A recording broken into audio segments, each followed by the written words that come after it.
The morning sun glinted off the polished glass of Zenith Enterprises, where Marcus Daniels had built his technology empire from nothing.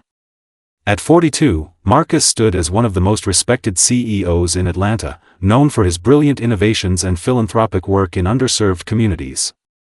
Despite his success, he still drove his modest blue sedan and often wore casual clothes when not in meetings, preferring substance over flash. Across town, Officer Richard Bowman adjusted his badge in the locker room mirror of Precinct 19. At 38, Richard had been on the force for 15 years, amassing a troubling record of complaints that somehow never stuck. His fellow officers noticed how traffic stops involving black drivers lasted longer under Bowman's watch. The precinct captain had warned him twice about his overzealous approach, but Richard dismissed these concerns with a smirk, confident in the protection of his badge and the thin blue line that surrounded him. Marcus checked his watch as he pulled into the convenience store parking lot. He needed coffee before his surprise visit to Zenith's manufacturing plant. The quarterly inspections were always announced, but today Marcus wanted to see operations running normally. Not prepared for the boss's arrival, that he walked briskly toward the store entrance when the wail of police sirens cut through the morning quiet. A patrol car screeched to a halt beside his sedan, and Officer Richard Bowman emerged, hand already resting on his holster. "Hands where I can see them," Richard barked, his voice sharp with unwarranted authority. Marcus froze, carefully raising his hands. "Is there a problem, officer? You match the description of a suspect in a robbery. Turn around, hands on the wall." Richard's face hardened as he approached. "There must be a mistake. I'm just getting coffee before work," Marcus explained calmly, heart pounding against his ribs. "I said hands on the wall. Now!" Richard shouted, drawing his weapon. Confused shoppers gathered by the store windows. Marcus complied, feeling the rough brick against his palms. Richard roughly patted him down, deliberately aggressive. "ID, slowly."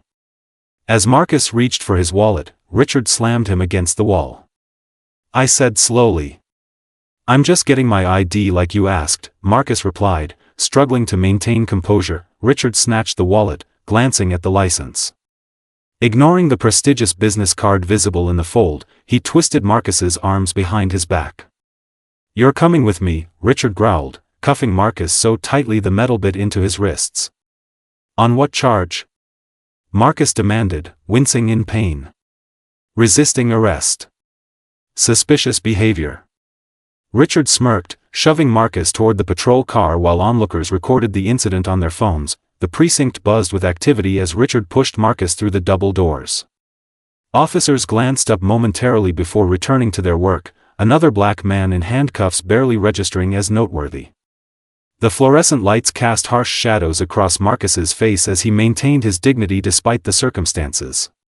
"Sit down and shut up," Richard commanded, shoving Marcus onto a hard bench before heading to the booking desk. An older officer, Sergeant Powell, approached with a clipboard.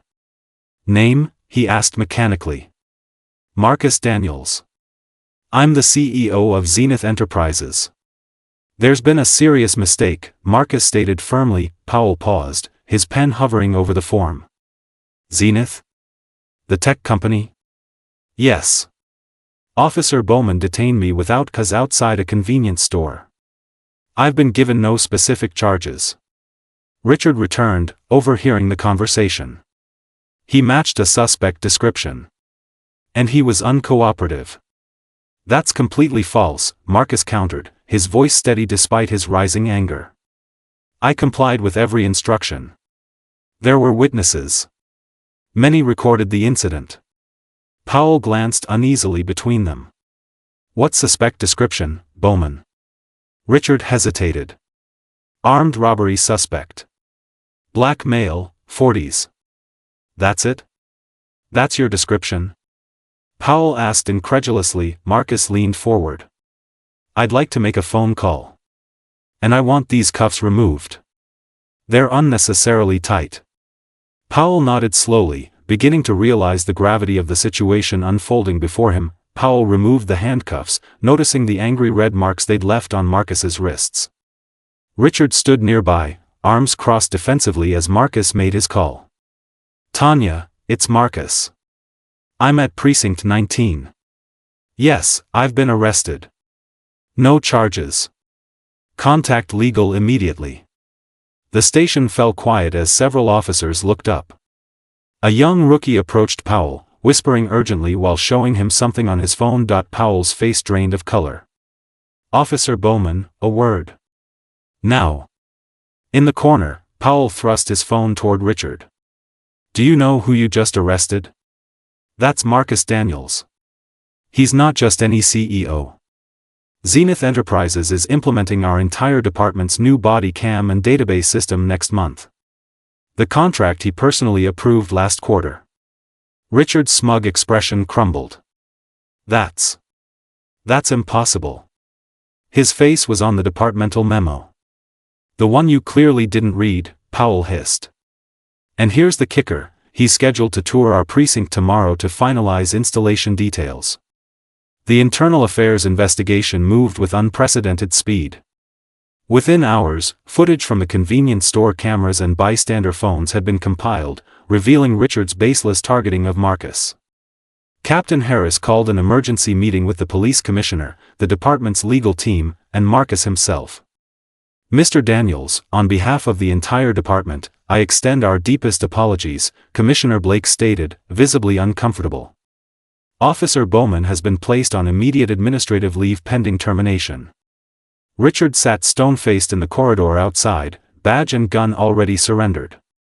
His union representative looked grim. This isn't just about me, Marcus said firmly. My experience today is what countless black citizens face without the protection of my position or resources. The commissioner nodded solemnly.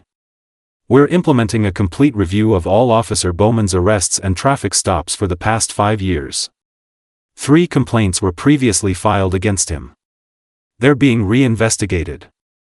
Richard's career collapsed around him as the media gathered outside, alerted by witness videos that had already gone viral. 6 months later, Marcus stood before a crowd gathered at Zenith's headquarters. Behind him, a banner read, Community Accountability Initiative. Cameras flashed as he unveiled a new police oversight technology platform, developed in partnership with reformed police departments across the country. Today marks a new beginning, Marcus announced. Our system ensures every interaction is recorded, analyzed, and preserved. No more lost footage or conveniently missing records. In the audience sat former Officer Bowman, now working in the initiative's community outreach program after completing sensitivity training, a condition of his plea deal. Their eyes met briefly, acknowledgement passing between them. True justice isn't revenge, Marcus continued. It's creating systems where accountability becomes inevitable and transformation possible.